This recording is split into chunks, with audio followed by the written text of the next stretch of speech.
Good morning. Today we gather to formally observe Memorial Day to honor America's war dead and those Westminster alumni who have died in the service of our country. The nation will do so on the official federal holiday, Monday, May 28th. We are here today so that we may do so as a community before commencement. Memorial Day dates to the aftermath of the American Civil War, when it was known as Decoration Day. So many men, Union and Confederate, had died during the war, and so many of them had been buried far, far from home, that ceremonies of remembrance quickly became important community moments of mourning and healing across the country. While the federal government created national cemeteries from Gettysburg and Arlington in the north to Baton Rouge and Corinth in the south, towns across the country celebrated Decoration Day, adorning local grave sites and Civil War monuments that appeared in every town in the years following the war. Because the war ended in April, many of these celebrations took place the following month, in May. The very first Decoration Day was staged by the freedmen community, newly freed blacks, in Charleston, South Carolina, who on May 1st, 1865, gathered to honor and thank 300 Union prisoners of war who had died at the Charleston Racecourse, used as a prison camp during the war, and who had been buried in hastily dug, unmarked graves. By 1870, the federal government had established 73 national cemeteries containing some 300,000 Union war dead. Confederate soldiers were not interred in these cemeteries, but Southerners had made a concerted local effort to erect monuments and create cemeteries to honor the dead of the lost cause. In the decades following the war, with veterans organizations leading the way, Decoration Day became a distinctly sectional, albeit nationwide, holiday.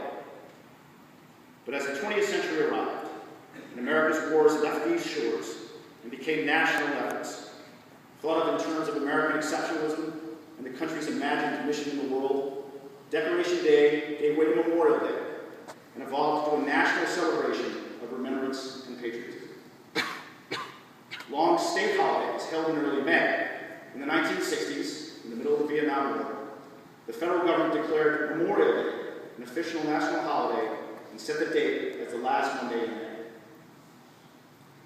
In a moment, you will hear the members of the John Hay Society read the names of the 39 Westminster alumni who have died serving our country, from the Great War to the Iraq War. One of those names is Stephen Tucker Perry, class of 1964, who died in Vietnam on May 14, 1969. Steve Perry came to Westminster in September 1960 from Wilton, Connecticut. He was a 4-year boy. The 1964 yearbook tells us that he played lower team football and basketball, skied, and was a top tennis player, captaining the first team in his 6th form year. A very talented musician, a drummer, he played in the school's jazz combo and in a trio with 2 close friends that often entertained the school. He was also an active member of Dramatic. He was a member of the John Hay Society, serving in the vestry, in this chapel, sitting in these pews. He found time to lead the religious discussion group and edit the yearbook. In his 5th form year, he was a class officer, and in his 6th form year, he was one of 5 school prefects. He was, in sum, a remarkable young man. Steve was also well-liked and very popular at school. He was known for his sense of humor and his good nature. In the 1964 yearbook poll, he was voted class clown, and in his class will, he left his considerable performing talents to Dramatic. On the student council, he was actively involved in having the school rules changed so that every student could have a radio. Until then, it was a 6th form privilege. He devised a plan to use the profits from the newly installed vending machines on campus for school facilities and for financial aid. The yearbook contains many pictures of Steve, all with his signature horn-rimmed glasses, with his friends at a dance with the Ethel Walker School, playing his drums, gathered with the 6th form at the lawn ceremony. Mr. Gilman, our archivist, was a young faculty member then and remembers Steve very well. It is truly moving to speak with Mr. Gilman about Steve today. He recalls him so fondly and so vividly, even 48 years after Steve left Westminster. Mr. Gilman told me he was one of the nicest guys imaginable and involved in practically everything at school, particularly when it came to his love of music and and other people. After commencement, Steve went on to the University of Pennsylvania, from where he graduated in 1968, at the height of the Vietnam War and in the wake of the Tet Offensive. There was, at this time, a great national controversy associated with the military draft because of a deferment system that favored middle-class and wealthy young men otherwise eligible for military service. Deferments for being in college or graduate school, for example, or if your family could afford to hire a lawyer or a doctor to help win a deferment appeal in a lengthy and expensive process. As a result, close to 80% of the 500,000 men who were drafted and served in Vietnam were from working-class families. A disproportionate number of those were minorities. There were other ways to avoid service in this increasingly unpopular war for those who chose to and could afford to do so. Some 125,000 American young men fled to Canada, and another 50,000 servicemen deserted. Although Congress was then investigating and would soon end the deferment program, it was still possible to receive a student deferment, and Steve would easily have been able to secure one. But Steve was an idealist of the most noble kind, and with true grit and grace, he did not believe that his race or privilege should shield him from military service, or that it should entitle him to avoid being placed in harm's way.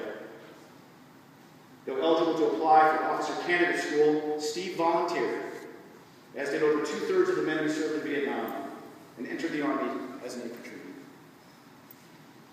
He spent the next months in basic and advanced training, and in early 1969, Steve, of Wilton, Connecticut, Westminster School, and the University of Pennsylvania, became radio man private first class paratrooper. He was a good choice for radio man, a bit older, better educated, and he likely demonstrated in training the poise and leadership necessary to take on this important role in any combat unit. But it was without question risky. North Vietnamese regulars and their Viet Cong guerrilla allies in the South were trained to target unit commanders and their radio men to disrupt command and control capabilities. They were the first men identified on the battlefield and suffered some of the highest casualty rates of the war. On May 3rd, 1969, Steve arrived in country and joined 2nd Platoon E Company, 2nd Battalion, 5th Cavalry, 1st Cavalry Division Air Mobile, United States Army, Republic of Vietnam, as a replacement radio man.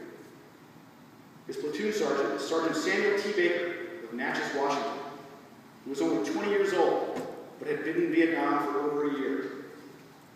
Baker was only a week or two short of the end of his tour.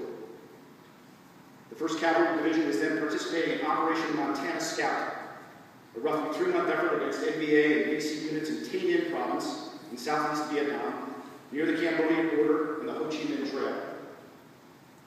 Overall, during this operation, the U.S. and the Republic of South Vietnam, our allies, suffered 284 killed in action, including 64 Americans, and lost 19 helicopters. But they also claimed 1,570 enemy killed, a very acceptable kill ratio of 6-to-1 in the infamous body count metric then used by the Army. By this measure, Montana Scout was an overall operational success. But it was secondary to the main American effort at that time, Operation Apache Snow in the north, in the Central Highlands of Vietnam.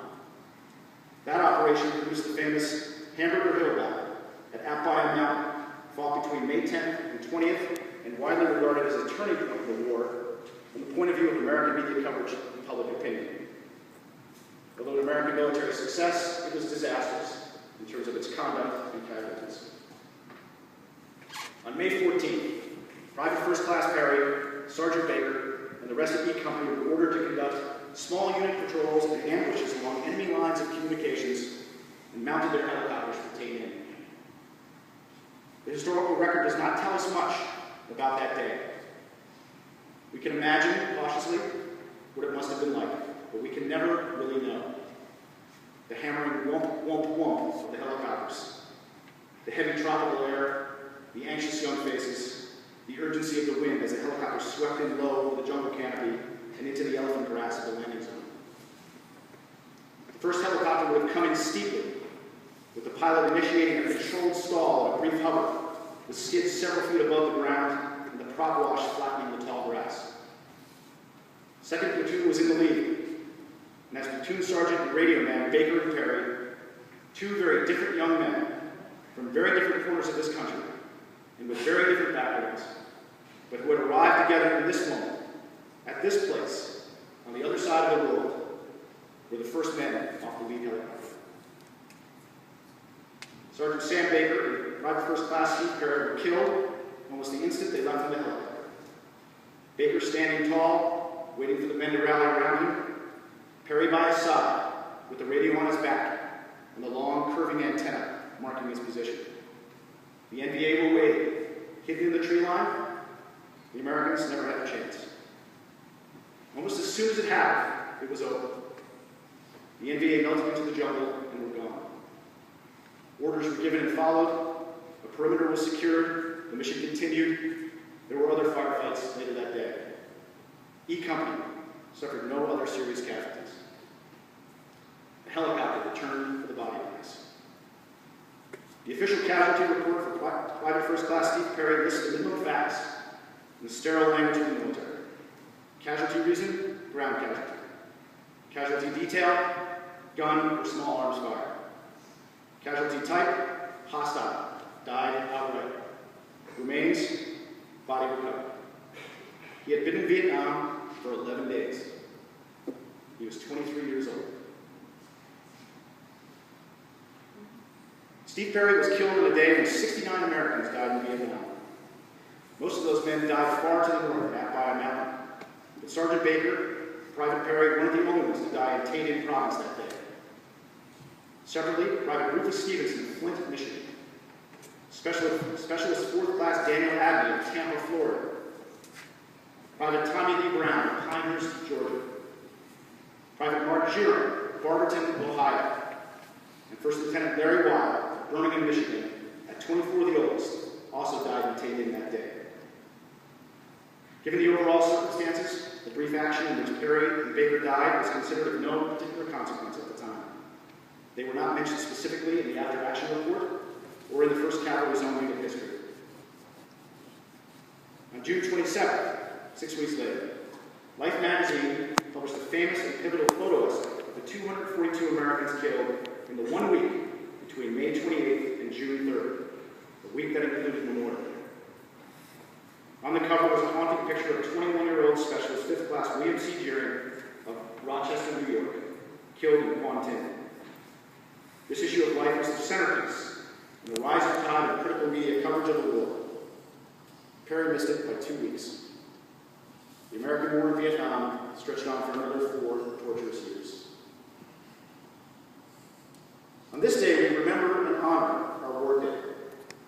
But I ask you, if only for a moment, to remember and honor one man in particular. If you were in Washington, D.C., you can remember Stephen Tucker Perry of Wilton, Connecticut, Westminster School, the University of Pennsylvania, and the United States Army of the Republic of Vietnam on panel 24 West, line 10 of the Vietnam Veterans Memorial in the National Mall, alongside the names of Sam Baker and the other men who died on May 14th, 1969, in that long ago, faraway war. But you don't have to travel that far. We also remember him here, in our library, in the Perry.